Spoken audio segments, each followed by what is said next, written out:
Okay, we're going to be playing the Blam game. If this is your first time playing Blam, I would suggest that you start off playing Blam. It's not really a full Blam. You only have to be concerned about the card that you're playing, not all cards. So from Blam, then go to Build a Blam, and finally to Blam. So in Blam, you're dealt 6 cards, and again, if you're new to this, each number on the card, that's what your main concern is. Each number on the card has to be verified or justified in the sense that it has to represent an attribute of the set of cards that you're playing. Now in Blam, you can play 3 cards, which would be a baby Blam. You can play 4 cards, which is a mini Blam. 5 cards is a full Blam. 6 cards would be a fat Blam. And if you can, use the cards in a way that you use a number 1 card, a number 2, a number 3, a number 4, and a number 5. Using all those cards once, that's called a grand Blam, and it's worth 75 points. So you kind of want to be looking for that because it's a winner. Okay, so let's go ahead and start with this hand. In this hand, now the blues just adds an attribute of blue to the set, and later on we'll see that there are some just open, clear shape attribute cards, and they only add a shape. You don't have, they're a little bit like a wild card because you don't have to justify. There's no number to justify.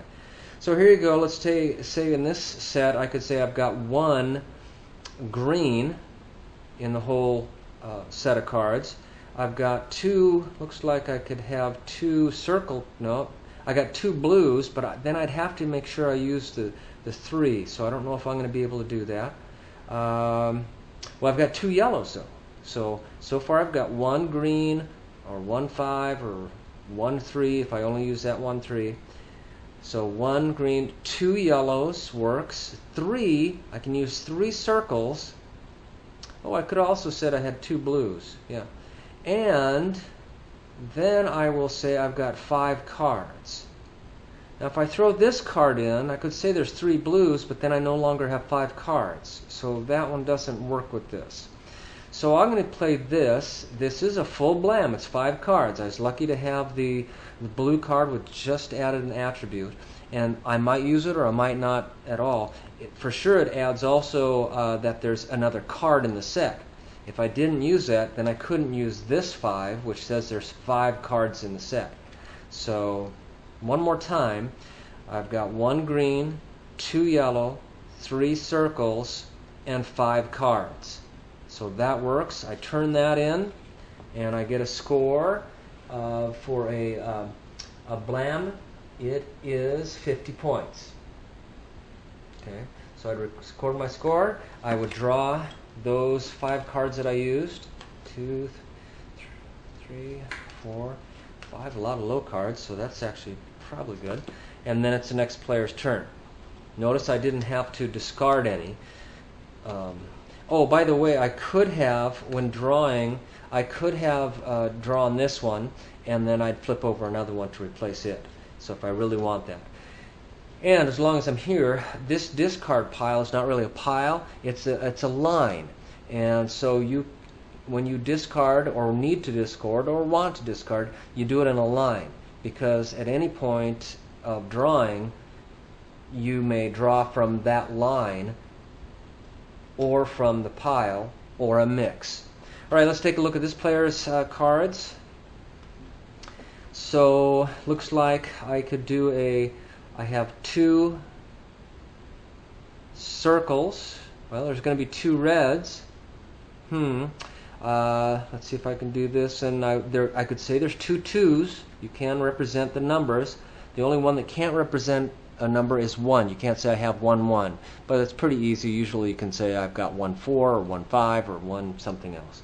So here I've got 2 circles, 2 2s, 3. I could stop there and just say and 3 cards.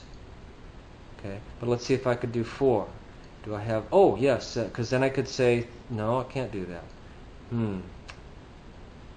So it looks like I will just stick with the 3 cards. I can't seem to use the 4 or the 5 or this other 4. And I'll just say that there are 2 circles, there are 2 twos, and 3 cards in the set I'm turning in. So that's just a baby Blam worth 20 points. And I would turn that player would turn that in for 20 points. And then again, this player might want to draw that one. The low cards are usually a little easier. So draw 1 there, and then draw 2 here. Oh, nice. Got a yellow and a 2. So those look like good cards. And then we'll turn 1 more over. Another low card. This player, let's see what they have. This player can, lucky again, they just have a circle which adds an attribute of a circle. Don't have to justify it by a number. If I had 2, I could say, well, there's 2 3s, but then I have to make sure the 3s work. And if I just use that, well, I don't have 3 of anything. In fact, now I do have 3 triangles, but that would mean that 4 would have to be played, and I don't know if I can use this 3. If I took that 3 out, then I no longer have 3 triangles. So this is not looking too good for this player, and this player might want to just decide to turn in some cards. So if you can't play or don't want to play, you can always discard as many cards as you want. If I didn't like this whole set, I could just turn them all in and take 6 more. But I like the circle for sure. The 2's not bad, and I think I'll keep this 3, and I'll turn in these 3, and so I have to take 3. I like this 1, and I'll take 2 others. Oh, look at that. So play continues like that, with scoring on each hand, and again you set a certain point value to reach. So whoever gets to 100 or 200 first is the winner. You also can download our app at under Missing Piece Press, which has a Blam timer, game timer, and you can set in, hey, let's play for 20 minutes, and set that. It'll go off with a nice little blam sound at the end, and whoever has the most points at the end of that time is winner. So that's the Blam game. A lot of fun, 2-time game winner, and hope you enjoy that. Any questions, please email us at questions@missingpiecepress.com.